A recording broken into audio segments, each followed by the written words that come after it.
Tiwala ang Malacanang na magiging matagumpay ang pagdaraos ng APEC Leaders Summit sa Pilipinas sa darating po na Nobyembre. Umaasa po ang Malacanang na magiging daan ito upang higit pang maisulong ang paglago ng ekonomiya ng ating bansa. Bahagi po ito nung serye ng mga sunod-sunod na pagpupulong ng mga senior officials na hahantong sa APEC Leaders Summit sa Nobyembre. Yung partikular na binanggit mo, Ray, ay yung senior officials meeting na idarao sa Cebu. At ayon sa DFA, ito ay tatalakay sa mga issue ng trade and investment services, counter-terrorism, automotive and chemical regulation, mining, illegal logging, intellectual property, customs procedures, standards and conformance, anti-corruption, electronic commerce, life sciences, disability issues, business mobility, and market access. At bukod pa riyan, magkakaroon din ng mga serye ng exhibition, workshop at special events. Kabilang din yung tinaguriang 5th high-level meeting on health and economy at isang symposium sa urbanization.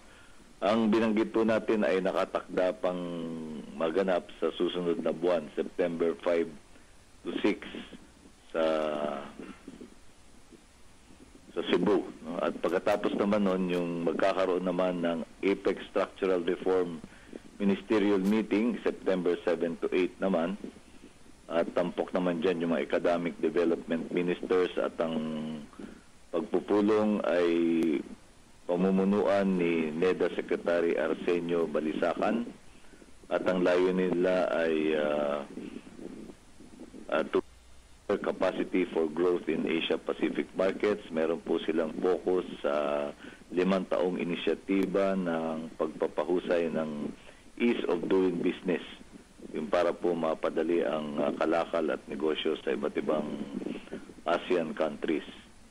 Meron din pong ulat, no? Hinggil naman sa magaganap sa linggong ito na August 10 to 12 naman ay yung hinggil sa science and technology. Ang tawag po sa pagpupulong ay Policy Partnerships on Science, Technology and Innovation.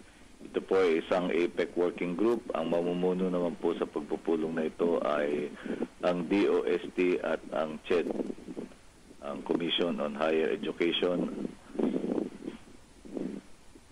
So yan po ang mga tinututok, mga kaganapan hinggil sa APEC. Bahagi lang po yan ng serye ng pagpupulong na hahantong sa APEC Leaders Summit sa Nobyembre ng taong ito.